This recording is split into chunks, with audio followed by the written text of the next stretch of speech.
Bien, amigos, bienvenidos a su espacio de Entre Líneas. Y como cada semana, pues tenemos un banquete muy especial. Este es uno, para mí, muy gratificante porque es una deuda pendiente que hoy está saldándose. Él no solo es un amigo, es un joven visionario de la política dominicana, es un actor fundamental, sino que también él es un congresista, está en la Cámara de Diputados y nos referimos al diputado Charlie Mariotti Jr., para quien tenemos el gran privilegio de recibir en el día de hoy. Bienvenido, hermano. Muchas gracias, Aisel. De verdad que me siento feliz y agradecido de estar aquí contigo y con todo ese público que siempre te sintoniza y que nos ve a través también de las redes de este espacio. Gracias a Dios pudimos por fin estar aquí. Bueno, y sobre todo ya estamos pagando una deuda. O sea, que podemos decir que Charlie Mariotti Jr., señores, cuando se compromete, cumple. Amén. Si no le llega en el momento que es, bueno, puede ser por tema, porque sabemos que tiene su agenda, pero el hombre cumple. Charlie, ¿cómo va todo? Bien, bien, gracias a Dios. Pasando un buen momento. Recientemente me convertí en padre por primera vez. ¿Cómo va a ser? Felicidades. Gracias. Estamos viviendo esa etapa de mucho amor, de mucho trabajo, ¿verdad? Pero una etapa muy bonita y en eso andamos, además de los trabajos legislativos, ¿verdad? Sí, te hemos visto muy activo, Charlie, en estos últimos días, a propósito de que va a entrar en vigor el nuevo Código Penal, específicamente entre el 3 de agosto, tengo entendido. Y bueno, pues tú has sido uno de los congresistas que ha estado alzando la voz en que o se extienda el vacatio legis o que de una forma u otra pues se modifiquen ciertos artículos que a tu entender, pues el PRM, que tiene mayoría en el Congreso, pues vulneró el derecho, por ejemplo, a la libre expresión, el coartar a comunicadores, a medios de comunicación. Y te hemos visto en ese periplo. Cuéntanos, ¿en qué consiste esa propuesta? Mira, esto es un cuento largo. Parece corto porque en estos días es que la atención se ha vuelto a poner en el tema del Código Penal, pero esto es un pleito de 1 año o 2 años. ¿Por qué? Recordemos que la lucha contra la coerción a la libertad de expresión de parte del partido de gobierno la estamos viviendo desde que aprobaron la ley del DNI. ¿Te acuerdas de que aprobaron esa ley que duró un año completo vigente? Que fue como un 25 de diciembre, un 26 de diciembre por ahí que se duró ese año completo vigente antes de que la modificaran para que luego entonces le hicieran modificaciones, sacaron algunos de los artículos que más preocupaban a la ciudadanía sobre ese órgano al que le daban extrapoderes para perseguir, para investigar, para averiguar, que violaba muchísimos principios fundamentales. Y algunas de las cosas que sacaron entonces, que logramos que sacaran de la ley del DNI, la insertan en el Código Penal a último momento. ¿Qué pasa? Desde que se votó esa madrugada el Código Penal, nosotros estábamos en contra de lo mismo. Yo fui uno de 4 diputados que votó en contra del Código Penal y eso es bueno resaltarlo. A pesar de la euforia que existía en el momento, de la alegría que existía en todo el país, de los aportes que hice en la comisión bicameral, tú recordarás que estuviste en alguna de las sesiones. Nosotros hicimos más de 8 aportes modificando artículos que se acogieron por la comisión y 12 modificaciones sometidas y no acogidas por la comisión. Dentro de ellas, algunas de las que hemos sometido para modificar luego de aprobado en torno al fortalecimiento de la defensa a la libertad de expresión en el código. Entonces, por esa razón fue que no pudimos darle el voto favorable. Fueron 4 diputados, vuelvo y reitero, Gustavo Sánchez y yo del PLD, Félix Michel de la Fuerza del Pueblo y Pedro Martínez de Alianza País. Fuimos los únicos 4 que le votamos en contra del código por diversas razones. No era que estábamos juntos ni que todos compartíamos las razones en su totalidad. Sin embargo, en ese momento dijimos, mira, a pesar de todo lo bueno que tiene este código, de todos los nuevos tipos penales que trae e incorpora a la legislación penal dominicana, hay cosas que deben revisarse. Y por eso no pudimos dar ese voto favorable. Entonces, tan pronto se aprueba el código y entra en vigencia el descanso de ley de 1 año, 12 meses fue lo que se le dio, que para que la gente entienda, el descanso de ley es una herramienta, o el vacatio legis, ¿verdad? Es concebida desde el derecho romano. Cuando en el Senado romano se aprobaba una legislación, como el Imperio Romano era tan grande, tan vasto, para que todo el imperio pudiese dar por conocida esa ley que se acababa de aprobar,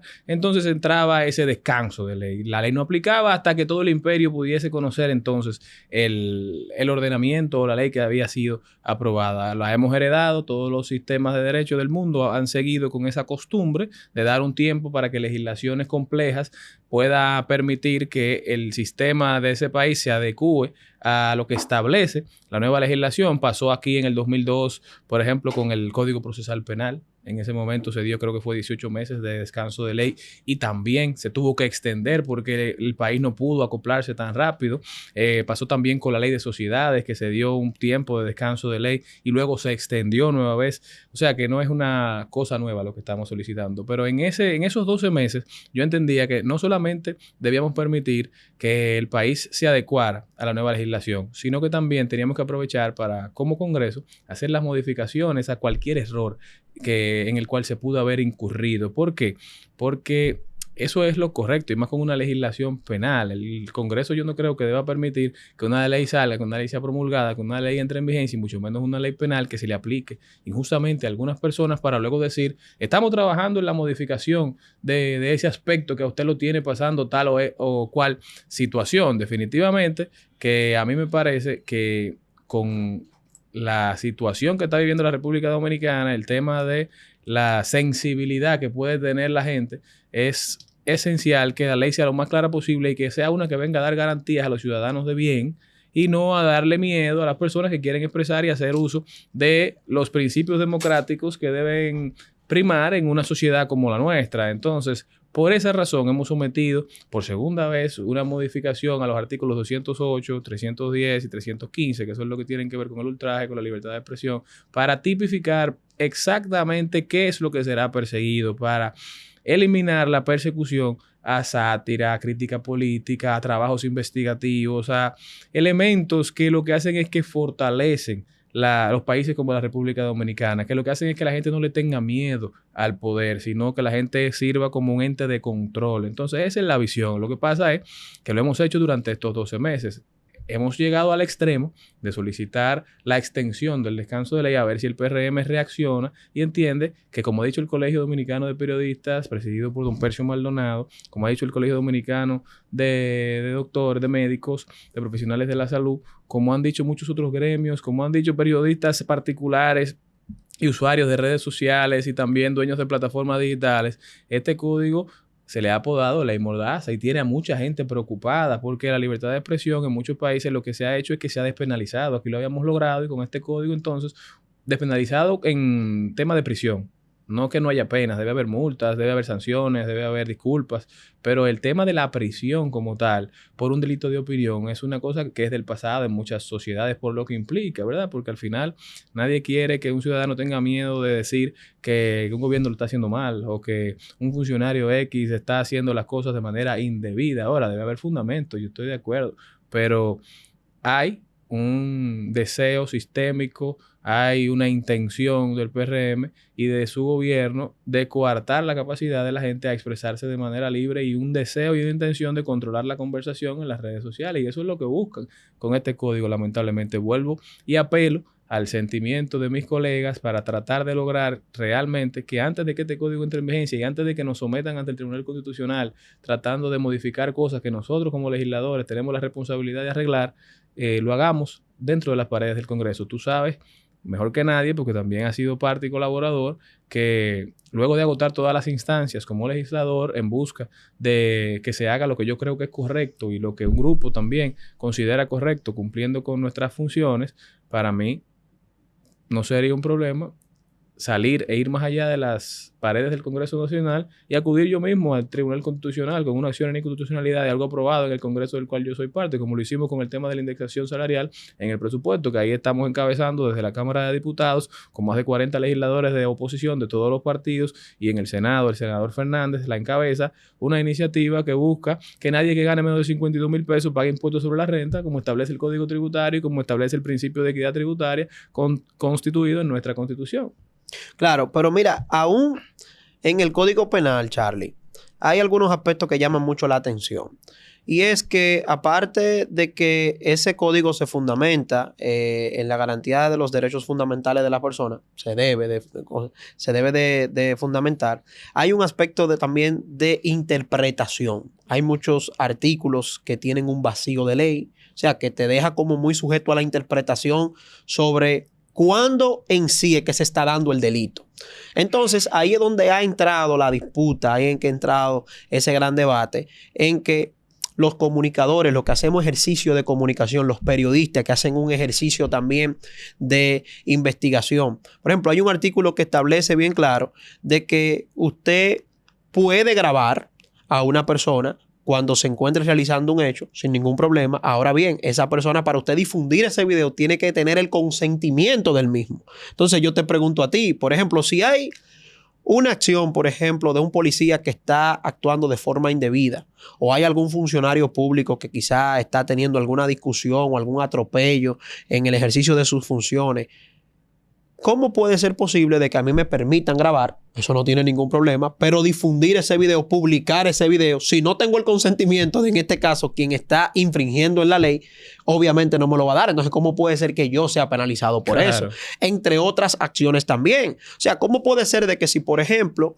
todo funcionario público se supone que tiene un mayor nivel de exposición? El pueblo dominicano tiene derecho a cuestionar. Yo, como tú expresas, tampoco estoy de acuerdo de que usted haga acusaciones sin algún tipo de prueba que usted pueda demostrar eso, pero no puede ser posible de que porque usted cuestione quizás que en una institución, una persona, o no se están manejando las cosas como deben de ser, si el funcionario entiende que se le está agravando su honor o se le está afectando su integridad, si lo entiende, tiene todo el derecho de someterte y entonces entrar en consecuencia penal contigo por esa simple declaración. Y en un ambiente que genera y naturalmente una disparidad de fuerzas, porque al final es un funcionario público del gobierno de turno contra un ciudadano que en principio puede abusar de su posición en esa situación. Entonces yo lo que creo es que, vuelvo y reitero, el código tiene que arreglar todas estas situaciones. Incluso el ministro de Justicia ha dicho que va a someter algunas modificaciones. Yo no sé cuáles son ni cuándo será, pero nosotros no podemos esperar que sea el ministro de Justicia. ¿Por qué no hacerlo nosotros, que tenemos toda la capacidad y todo el sentido de que es necesario? Entonces, lamentablemente, vuelvo y reitero, ha habido una negativa de parte del oficialismo, de parte del presidente de la Cámara, de parte del presidente del Senado, a hacer arreglos antes de que entre en vigencia. Y yo creo que eso ha sido un error. Vuelvo y reitero, el descanso de ley no solamente es para que la gente y el sistema se adecue, también debe ser para que la gente se sienta cómoda con la legislación que entre en vigencia, para que la gente se sienta conteste y sobre todo para corregir cualquier error en el que se pudo haber incurrido. Y vuelvo y reitero, lo han aceptado todos, que hay excesos, que hay situaciones que deben corregirse, que hay situaciones que chocan con la Constitución. Lo lamentable es que debamos esperar a que sea otro elemento que nos lleve ante el Tribunal Constitucional y que no decidamos nosotros corregir esos errores como cuerpo. Pero yo estoy haciendo todo lo que está dentro de mi poder para que esa decisión cambie, concitando el apoyo de diputados, tanto del oficialismo como de la oposición, porque al final voy a necesitar los votos de todos y Dios mediante lograremos por lo menos aprobar las modificaciones, si es que no se logra aprobar la propuesta de que se extienda el descanso de ley, que no es lo que yo quiero. Yo quisiera que entre en vigencia con las modificaciones que hemos sometido. Hay más de 15 proyectos, vuelvo y digo, que están modificando. ¿Y hay tiempo en esta legislatura, artículos? Charlie? Bueno, pero los préstamos lo aprueban en 2 días. La ley de residuos la aprobaron en 3 días. O sea, en un día de urgencia en el Senado y en un día de urgencia en 2 lecturas en la Cámara de Diputados. La reforma fiscal la aprobaron en 3 días. Cuando ellos quieren hay tiempo. Cuando entienden que las cosas son importantes. ¿Y qué más importante que poner al día la modificación de la ley que puede costarle el derecho quizá más fundamental luego de la vida de un ciudadano, que es el derecho a la libertad? He conversado con algunos amigos del oficialismo, principalmente congresistas, y ellos entienden de que el código debe de entrar en vigencia y que luego sobre la marcha se van haciendo las modificaciones. ¿Cuál es el riesgo, por ejemplo, de que el código entre en vigencia y que luego entonces se dilate esas potenciales modificaciones? Porque para lograr tener hoy el código que tenemos, se tuvo que esperar más de 200 años. O sea, estamos hablando de un código napoleónico, claro, el cual duró bastante naufragando en el Congreso Nacional, precisamente por disputas entre sectores políticos, sectores de la sociedad. Le llegó un momento que el tema estaba parado por el tema del aborto. Entonces, ¿cuáles pudieran ser esas consecuencias, Charlie, en caso de que entre en vigencia, no se hagan las modificaciones necesarias o que ellos se comprometan como me han expresado algunos y han dado supuesto fe y garantía de que eso se va a hacer, pero en realidad una cosa son las palabras y otra cosa son los hechos. Y yo creo que la mejor garantía es una ley que sea clara y al final lo que tenemos que tratar es que la ley penal sea lo más clara posible y que los ciudadanos todos estén conscientes de lo que implica, de lo que está permitido y lo que no, y que lo que no se permita sea porque realmente atenta contra la vida en sociedad y contra la moral y las buenas costumbres y porque es una digamos, una conducta que la sociedad entiende que no es la correcta, que la sociedad rechaza. Entonces, yo no creo en palabras de particulares, yo creo en lo que establece la ley. Por eso estamos haciendo el esfuerzo porque sea la ley que taxativamente saque de los delitos de opinión a la crítica periodística, a la sátira, a los trabajos de investigación. ¿Por qué? Porque estas son cosas que, vuelvo y reitero, lo que hacen es que fortalecen las democracias. Entonces, tú sabes que aquí, a veces, lamentablemente, y la mayoría de veces, nos perdemos entre lo urgente y lo importante. Y hay cosas que tienen una urgencia como de la noche a la mañana y lo importante pasa a un segundo plano. Entonces, si nosotros no hacemos las modificaciones ahora, va a ser muy difícil hacerle cualquier otra modificación a ese código una vez entre en vigencia, porque ¿qué van a decir? Si están alegando ahora que no ha entrado en vigencia y por eso no podemos hacer las cosas bien, después van a decir hay que dejar que se empiece a aplicar, eso ni siquiera ha entrado en función. Entonces, esto es una oportunidad de oro que el Congreso no debe desperdiciar, de hacer las cosas bien hechas y de darle a la ciudadanía la certeza de que desde ahí se trabaja para hacer un puente entre los problemas de la gente y las soluciones, no que estamos escuchando o que no se escucha a las inquietudes de la sociedad. Vuelvo y reitero, son gremios organizados. El Colegio Dominicano de Periodistas está alarmado con la entrada en vigencia de este código. Sienten que su trabajo, su labor está en peligro. Todo un país que viene de una dictadura. O sea, que el Colegio Dominicano de Periodistas esté diciendo algo así, que el gobierno decida no escucharlo, que le diga, no, ustedes están equivocados, jugando con la inteligencia de los demás. Yo creo que es preocupante, bastante preocupante. Charlie, tú vienes de un hogar meramente político. Tienes un padre el cual es una de las figuras políticas más trascendentales que tiene nuestro país. Vienes de un hogar en el que te formaste y creciste muy atado a los trabajos legislativos, producto del desempeño que tuvo tu padre en el Congreso Nacional. Pero asumes el rol de diputado el 16 de agosto del año 2024. Y creo que desde esa fecha hasta hoy no ha habido una sesión de pleno en el que no se conozca un préstamo en la agenda, por decirlo así. Claro.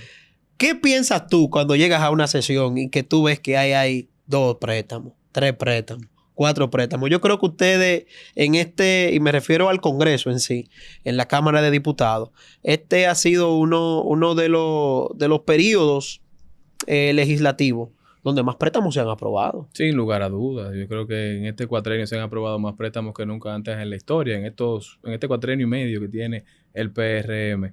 Y mira, yo tengo la dicha, como la tenemos muchos de los jóvenes y los no tan jóvenes, que somos miembros del PLD, de que tenemos como profesor de economía cabecera un profesor de Harvard, que es Juan Ariel Jiménez, que siempre se encarga de mandarnos sus publicaciones y de responder cualquier inquietud, cualquier pregunta. Y Juan siempre dice que los préstamos como tal no son malos.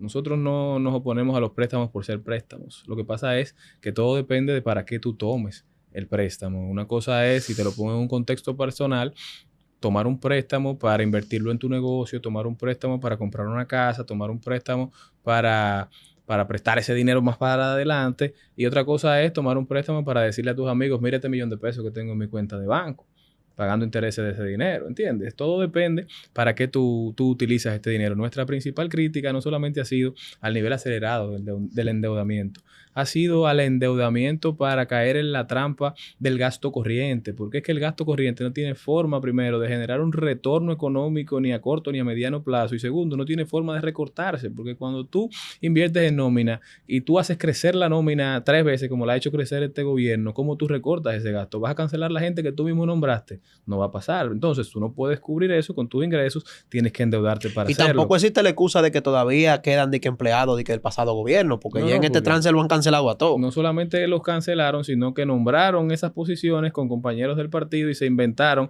el doble de las posiciones que existían. Por eso te digo que la nómina pública ha aumentado 3 veces lo que era en el 2020, 2019. Y eso se ha hecho a base de préstamos. Entonces, lamentablemente, vuelvo y reitero, hemos caído en la trampa del gasto corriente y no hemos hecho las inversiones en gasto de capital que pueden generar el retorno, primero para nosotros honrar los préstamos que estamos tomando, pero segundo para dinamizar la economía, para que la gente sienta que ese préstamo que se está tomando y esos intereses que se van a estar pagando en el futuro, que es un dinero que no se va a poder gastar en hospitales, en escuelas y en obras de infraestructura, sino que va, vuelvo y reitero, a tener que pagarse en intereses, está rindiéndole fruto y le está mejorando su calidad de vida. Yo creo que ese es el principal problema que nosotros hemos detectado. Lo dijo Andy Dajuárez en estos días, que usted tendrá su opinión o cualquiera puede tener su punto de vista encontrados con él, pero sin lugar a dudas creo que es uno de los economistas más brillantes que tiene la República Dominicana. Entonces, escuchar a Andy decir que el mercado eventualmente puede perder apetito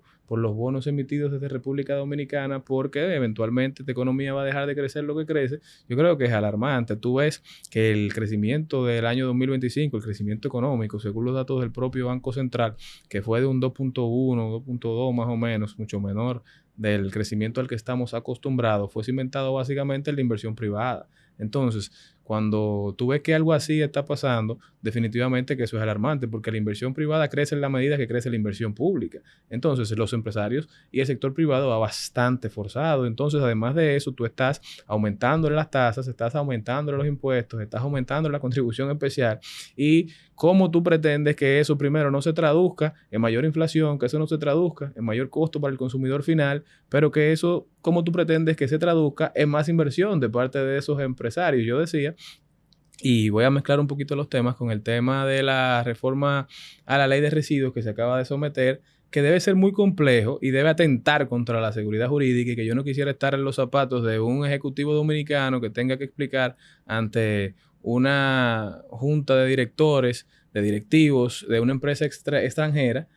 Miren, el año pasado de contribución especial aquí en República Dominicana pagamos 260,000 pesos. Es un concepto para un tema de la recogida de residuos sólidos. Este año, entonces, ese mismo concepto vamos a tener que pagar 2,200,000 pesos. Yo no he visto nunca un impuesto, porque la contribución especial es un impuesto con un lindo nombre, que haya subido 1,000% de un año a otro. Eso nunca se ha visto en ninguna parte del mundo. ¿Dónde está el criterio de progresividad? Y eso te hablo de los grandes contribuyentes, pero también cuando tú te vas al monto más ínfimo, al monto más bajo, a los que menos ganan, a las empresas que generan de 0 a 1 millón, pagaban 500 pesos.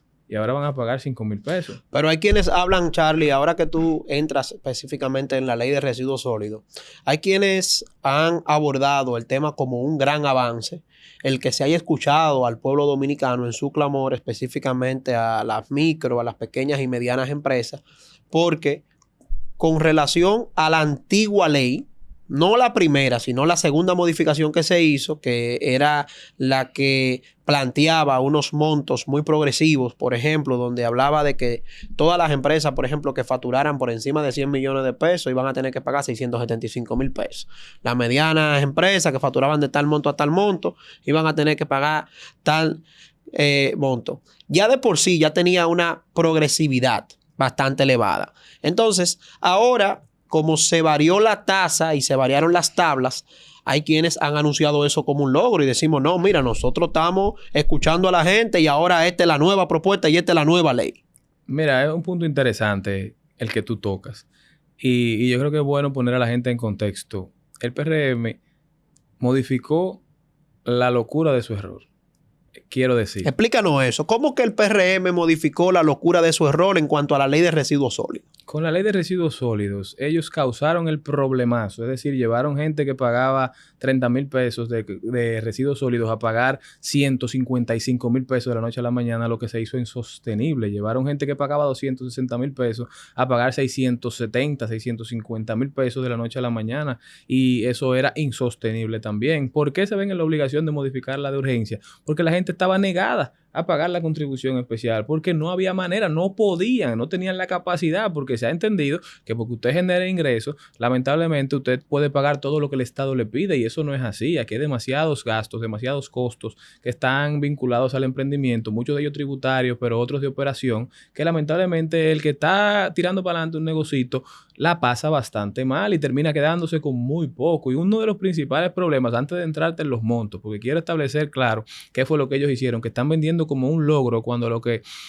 hicieron fue mantener el problema, pero un poquito menos fuerte. Es decir, ellos te iban a dar un disparo con una escopeta 12 y ahora te la están dando con una pistola 22. Pero eso es simplemente. Entonces te va a doler, pero no te va a doler tanto. Esa fue una analogía para que se entienda más o menos lo que está haciendo el PRM con la ley de residuos. Y luego entonces presentan la medida como algo favorable y como una escucha al pueblo dominicano, pero fue un problema que lo crearon ellos. Y que todos los diputados del PRM votaron a favor de la 9825, que fue la que modificó la 225. La 220-25. Y tú los escuchabas ahora hablando de las modificaciones que sometieron en esta nueva ley que se aprobó el lunes pasado de urgencia en un solo día en la Cámara de Diputados, como que ellos estaban en contra de los montos anteriores. Es decir, ellos estaban en contra de lo que ellos mismos aprobaron. Pero una pregunta, Charlie, y vamos a entrar ahí quizás en el manejo del Congreso, porque surgen muchas incuestionantes que tiene el pueblo dominicano.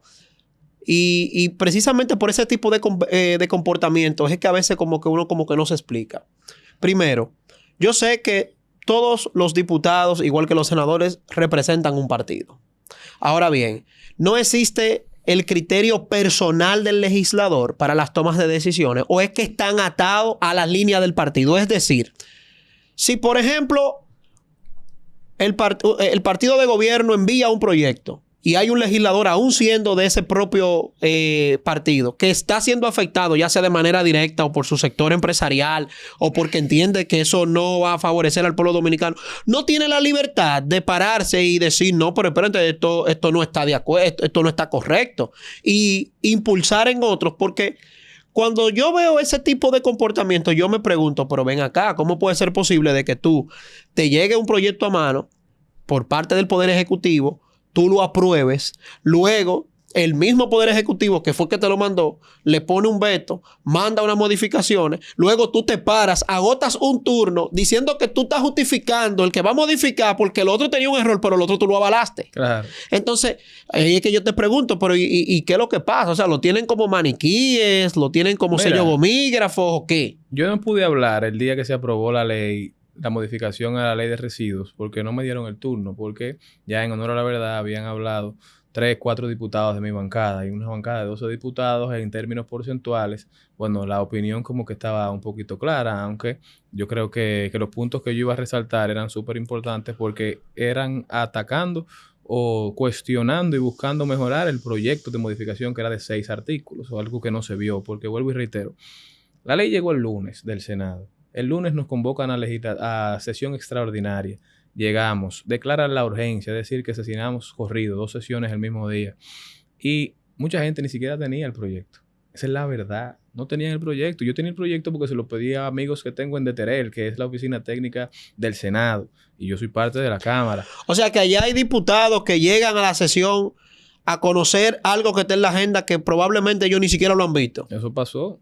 Yo te digo por qué tuve yo el proyecto, si no lo hubiese tenido el mismo día como muchos otros. Entonces, cuando yo me senté a desmenuzar el proyecto, me di cuenta de muchas incongruencias. Dentro de ellas, una que llamó mucho mi atención fue el tema de que solamente a las estaciones de combustible se les da el privilegio de que la contribución especial se le cobre a partir de las ventas menos el costo de ventas. Para todos los demás que se le cobra contribución especial, que son todas las personas jurídicas en el país, menos las ONG, ahora, en la ley de 2025, en la ley de 2020, perdón, la 225-20, no se le cobraba a las ONG. En la modificación de diciembre de 2025, se le cobra. Ellos pusieron que se le cobrara a las ONG. Y entonces ahora la sacan nueva vez porque se dieron cuenta del error que cometieron, pero están vendiendo eso como un logro de las ONG. Es decir, yo te hice el daño, yo también te lo curo, pero yo te vendo como que te estoy vendiendo, te estoy haciendo, salvándote la vida.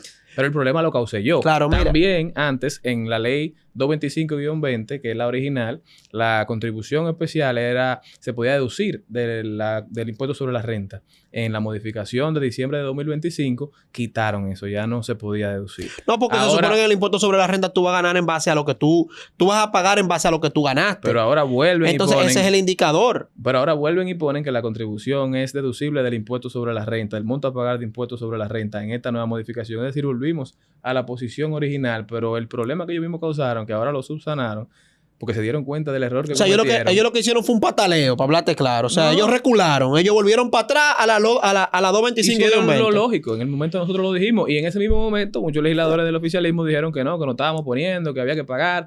¿Por qué? Porque lamentablemente no hay una visión de corrección, de hacer las cosas de manera correcta. Entonces, mi principal inquietud con el tema que te digo, nosotros hemos hecho un esfuerzo grande porque la gente entienda que el pago por residuos sólidos, la contribución especial, no debe ser por las ventas. ¿Por qué? Porque hay muchas empresas que tienen márgenes muy bajitos. Claro, entonces, un ejemplo de ellos son las mismas bombas de combustible. Claro, están los supermercados, están los colmados, claro, están los detallistas. O sea, hay un sinnúmero de empresas que no necesariamente el que te vendan 100 millones de pesos quiere decir que sus utilidades son 100 millones de pesos. Entonces, la contribución debe ser por los residuos que tú generas. Tú sabes que un supermercado con 70, 50, 80 sucursales solamente paga por un solo RNC. O sea, un supermercado paga lo mismo que una empresa digital que genere 1.000 millones. Que en ventas genere 1.000 millones. Que no quiere decir que esos 1.000 millones son de ganancia. Sin embargo, ¿te parece justo eso? Que una empresa que sea digital casi en su totalidad, que lo que venda sea servicios, pague lo mismo de lo que paga un supermercado que tiene 80 sucursales. Yo creo que eso no hace sentido, lamentablemente, sin ánimo de atacar a ningún sector. Pero lo justo es que quien más produce sea el que más paga y que se establezca y se imponga y se haga cumplir la responsabilidad extendida. ¿Tú no crees que quizás fue más fácil para el gobierno determinarlo por el impuesto sobre la renta? Que ellos... Sobre las ventas, perdón. Que ellos hacer un estudio de mercado para poder identificar realmente los negocios que más generan residuos. Y lo que hicieron fue que simplemente agarraron en el portal de la DGI, agarraron ahí la tabla, déjame ver esto. Este es el indicador más fácil porque al final todo el mundo me tiene que declarar. Y como me tiene que declarar obligatoriamente y tienen que pagar, bueno, pues yo de ahí deduzco, pero es como tú dices, o sea, tú estás metiendo ahí a los mansos y a los cimarrones. Mira, yo he hablado en diversas reuniones de comisiones con gente de DGI y con los propulsores de la ley inicial, que duraron mucho tiempo trabajándola también. Y en honor a la verdad, nos hacían la explicación de que los montos se pusieron bajitos. Por ejemplo, el que ingresaba o vendía de 0 a 1 millón pagaba 500 pesos. Un monto que se puede pagar, está bien, por un tema como los residuos sólidos.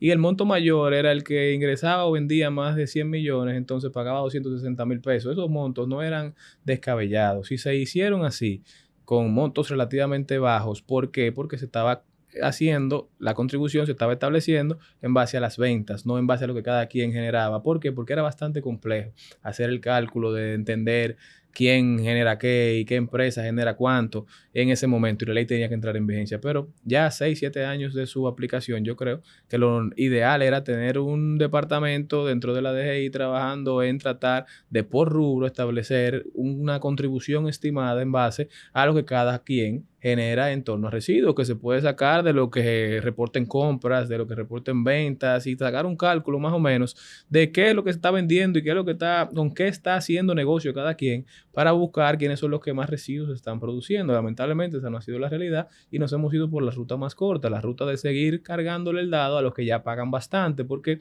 hay quienes dirán que paguen lo que más pueden. Pero es que lo que más pueden son los que ya están pagando de más y son los que sostienen esta economía y su crecimiento. Entonces, ¿hasta qué punto serán los que más pueden? ¿Hasta qué punto podrán seguir aguantando cargas y sirviendo de motor para esta economía, siendo resiliente como lo han sido los empresarios, y una economía que en su momento era de desarrollo y de crecimiento, que ha pasado a ser una economía de subsistencia, que también está compuesta en su mayoría por MIPYMES? ¿Por qué tú vas a seguir cargándole el dado en vez de tú buscar nuevas fuentes de ingreso? Entonces, yo creo que lamentablemente, como se hizo esta modificación, no dio espacio a tener una conversación seria de cuáles eran los arreglos y los ajustes que esta ley amerita, porque es cierto que en todo el mundo las leyes de residuos se modifican cada 5 o 6 años. Lo que no es cierto o lo que no es normal es modificar una ley en diciembre y modificar la nueva vez en julio. Eso es muy raro que se vea. Lo que pasa es, lamentablemente, que seguimos cometiendo errores porque el PRM no entiende la diferencia entre urgencia y premura y todo lo manejan de manera urgente. Charlie, según lo que te ha compartido tu padre, porque me imagino que ustedes en muchas conversaciones entre vinos, quizás puro, tu padre es un tipo encantador, exquisito, y conversar con él de verdad que es sumamente enriquecedor. Pero me imagino que quizás tú le preguntas, hace comparativo cuando él estaba en el Congreso, si eso era así como está pasando la cosa ahora. Y yo te quiero preguntar, quizás en esas conversaciones le has preguntado si cuando él era senador aprobaban una ley y luego tenían que dar para atrás con tanta frecuencia. O simplemente ellos se tomaban el tiempo debido para que pudiera salir la pieza, no perfecta, pero más adaptada a la realidad y tener que evitarse, porque entonces eso denota mucha improvisación y denota como que realmente como que el Congreso como que está actuando de manera no acta. Mira, yo creo que el Congreso del PLD, desde el 2006 al 2020, el Senado de manera específica, yo creo que no tiene nada que ver con el Senado PRMista a partir de 2020. Era un Senado respetado por la sociedad y respetado por el empresariado y respetado por el gobierno, sobre todo. Es decir, esos senadores podían tener conversaciones de tú a tú con cualquier ministro, los llamaban a que dieran cualquier explicación y tenían que ir, tenían que sentarse, ejercían su rol de fiscalización.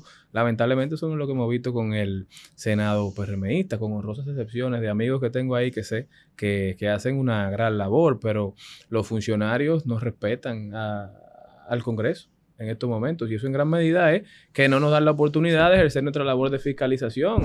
Nosotros hemos llamado y tratado de llamar a capítulo varias veces a Milton Morrison, por ejemplo, cuando estaba en Edesur y ahora que está en el Intran, para que dé explicaciones, para que diga cómo se está gastando el dinero. Y no, ni siquiera va. Y no permiten que pase el proyecto de solicitud de interpelación. Al final hemos hecho invitaciones amigables a Celso Marrancini, lo mandan a comisión, lo dejan que perima. Es lamentable porque el Congreso que no ejerce su función de fiscalización está faltándole a su labor, está faltándole a la Constitución y está faltándole a los ciudadanos que votaron para ponernos ahí. Y yo creo que preguntar, hacer que se rinda cuentas, velar porque cada peso que entre al erario sea invertido de la manera correcta y que no sea despilfarrado, yo creo que es parte clave de nuestra labor. A mí muchas veces me hacen la pregunta de cuáles proyectos estás promoviendo ahora, y de verdad que tengo, tú lo sabes, más de 15 proyectos sometidos, que son proyectos de mi autoría y proyectos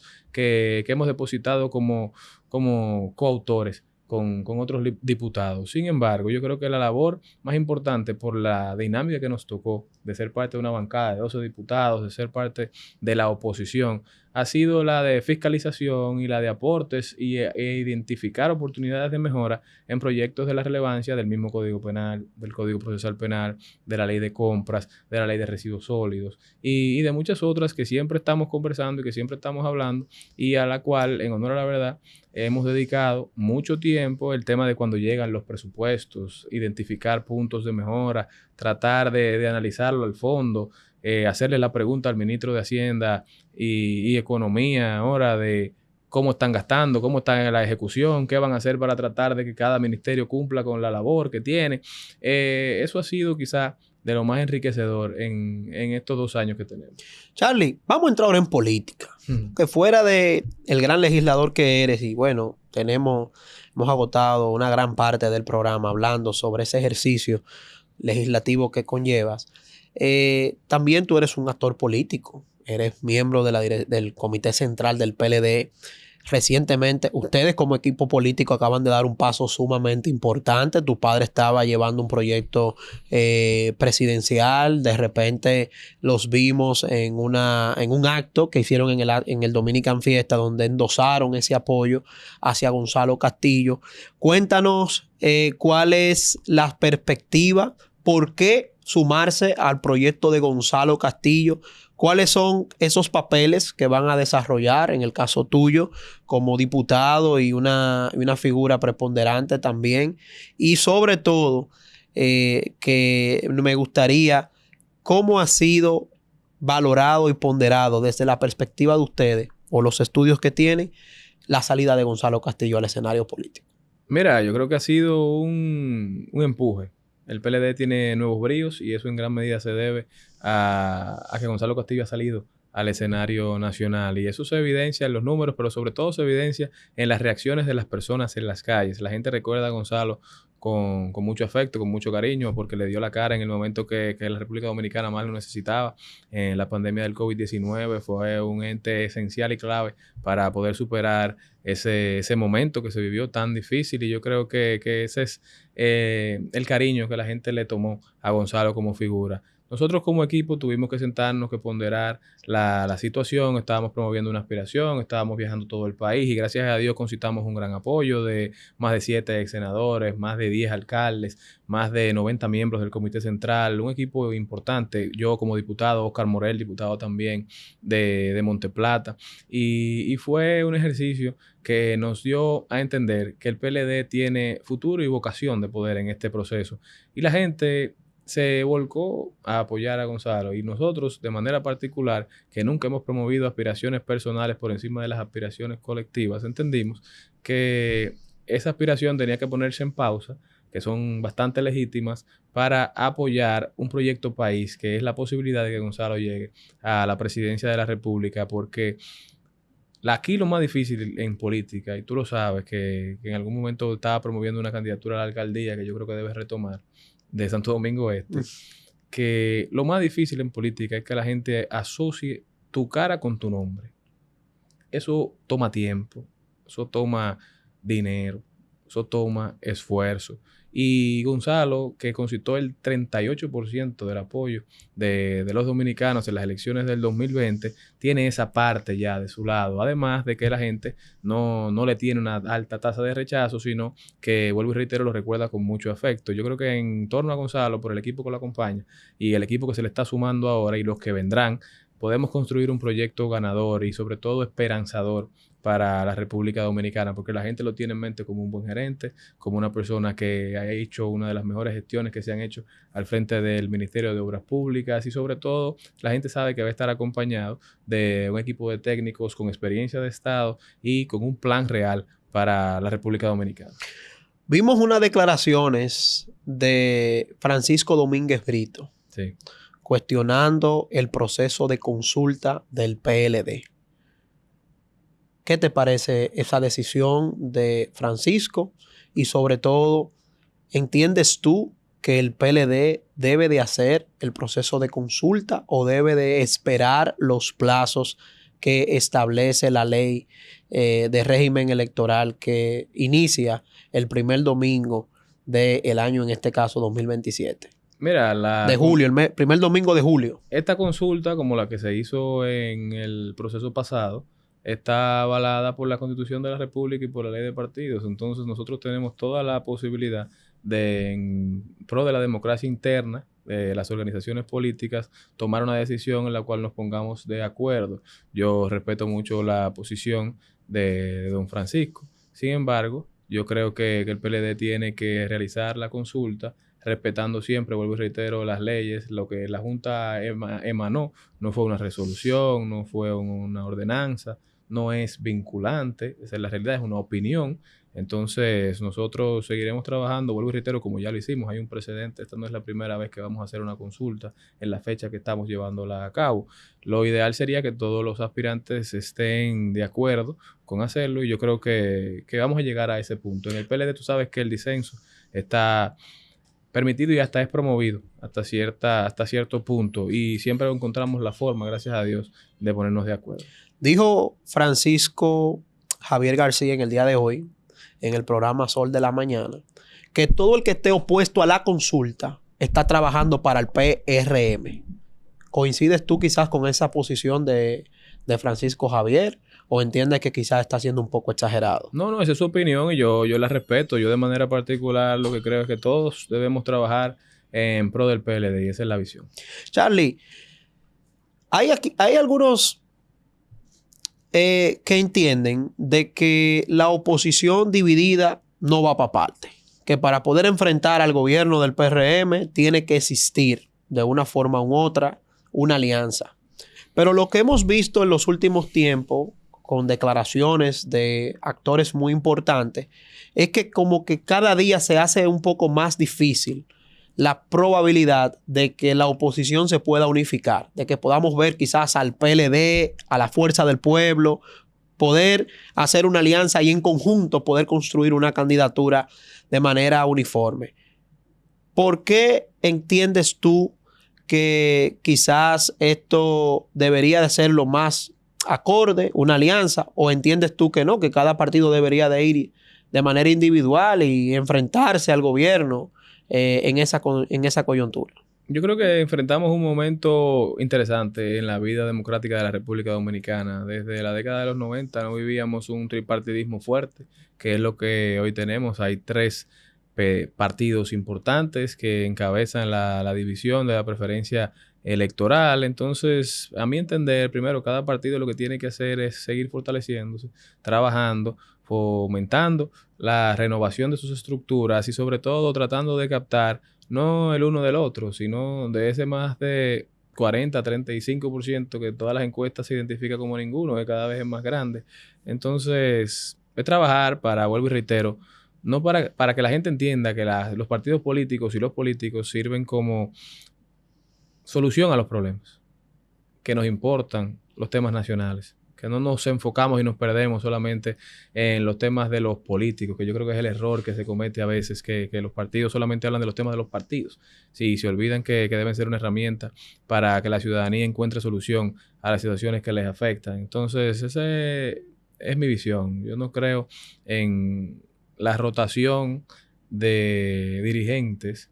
Independientemente, las puertas siempre están abiertas para todo el que se quiera sumar, porque definitivamente que hay un mercado electoral que está esperando una propuesta que lo motive. Y yo creo que hacia ellos es que debemos dirigirnos. Las elecciones pasadas hubo una abstención de un 55%, que nadie vio, o sea, que ese 55% no vio en nadie la razón para pararse de su casa y salir a votar. Es decir, el gobierno del PRM fue electo con 27 de cada 100 votos habilitados para votar, y ese es el porcentaje posiblemente más bajo en los últimos 50, 60 años de vida republicana, y yo creo que eso debe llamarnos a reflexión. En el COVID la abstención fue de un 50%, 49.5, 50%, y decíamos, bueno, fue por la pandemia. Pero entonces en el proceso siguiente, en el 2024, subió 5 puntos porcentuales. Y yo creo, vuelvo y reitero, que eso debe llamarnos a una profunda reflexión. Y nosotros, que somos parte de una nueva generación que debe reencauzar y digamos,